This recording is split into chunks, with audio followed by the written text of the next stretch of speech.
सिंध जा police officer साहिबान ऐं अयाज़ लतीफ़ अली जो अॼु तव्हांखे हंगामी बुनियादनि ते हिकिड़ी गुज़ारिश थो कयां। मूंखे ख़बर आहे तव्हां जो अवलियतूं ॿियूं हूंदियूं।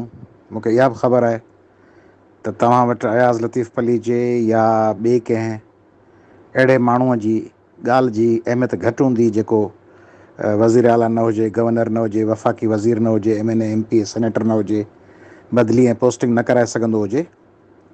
पर उन जे बावजूदि आउं उमेदु रखां थो तव्हां मां त कुदरत मां तव्हांखे असांखे सभिनी खे हिकिड़ो मौक़ो ॾिनो आहे। वफ़ाक़ी हुकूमत अॼु फ़ैसिलो कयो आहे त सॼे पाकिस्तान मां इलीगल इमिग्रेंट्स खे एविक्ट कयो वञे, एक्सपल्शन जो ऑर्डर ॾिनो आहे त 31 अक्टूबर ताईं उहे निकिरी वञनि पाकिस्तान मां। तव्हां सोचे सघो था त बाबा असांजो छा वञे, वफ़ाक़ी सरकार जॾहिं हुकुम ॾींदी तॾहिं ॾिसंदासीं। पर तव्हां हिन सरज़मीन जा बछड़ा आहियो, औलाद आहियो सिंध जा, पाकिस्तान। तव्हांजो वतन ख़तरे में आहे, पाकिस्तान जी स्टेबिलिटी, इकोनॉमिक स्टेबिलिटी ऐं पाकिस्तान जो पीस ख़तरे में आहे।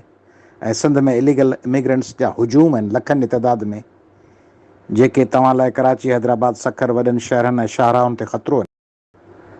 पाण सभु लातालुक रहंदासीं ऐं सरकारी ड्यूटी वेठा कंदासीं त सुभाणे पंहिंजा बचिड़ा कुसजंदा इन्हनि रोडनि रस्तनि ते। हींअर भले पाण सभु चऊं असांजो छा वञे, असां वटि ड्युअल नेशनलिटी आहे, असां रिटायरमेंट वठी मुल्क खां ॿाहिरि हलिया वेंदासीं, ख़ैरु आहे, असां वटि जाम पैसो अची वियो आहे, MNA MP वज़ीर सभु असां सां गॾु आहिनि, को खुटको कोन्हे। पर पंहिंजा बच्चा, पंहिंजा पोटा, पड़पोटा, ॾोहिटा, पड़ॾोहिटा, उहे सभु हिते रहणा आहिनि, जेके बि उन्हनि में रहिया। ऐं ॿियो 7 करोड़ पंहिंजा हमवतन ऐं 22 करोड़ पंहिंजा मुल्की, 25 करोड़ हमवतन, उहे सभु ख़तरे में आहिनि। इलीगल इमिग्रेंट्स हिते डॉलर खे वधाइण में, त प्रॉपर्टीज़ ते कब्ज़े में, हिते बम फाड़ण में, दहशतगर्दी करण में, हितां कणिक, चांवर, ॿिया सभु हितां चोराए स्मगल करण में, हितां हर शइ खणी वञी लुटे पाड़ेसरी मुल्कनि पहुचाइण में मुलविस आहिनि। तंहिंजे करे महिरबानी करे इहो इंतज़ारु न कयो त तव्हांखे हुकुम थिए। हुकुम वफ़ाक़ी हुकूमत जारी करे छॾियो, तव्हां ताईं कम्यूनिकेट थी वियो आहे। जेकॾहिं थोरो पाण सभिनी में ज़मीर ज़िंदा आहे, थोरो पाण बाशऊर आहियूं ऐं पाण में थोरो अहसास ज़िमेदारी आहे, त तव्हीं सभु, असीं सभु ऐं district administration, bureaucrats, provincial government, सभु इदारा पाण सभु गॾिजी कोशिशि कयूं त उहे इलीगल इमिग्रेंट्स अरेस्ट कयूं, आइडेंटिफाए कयूं, अरेस्ट कयूं, पोइ उन्हनि खे मुल्क खां ॿाहिरि कढण लाइ जेको क़ानूनी तरीक़ेकार आहे उहो इख़्तियार कयूं।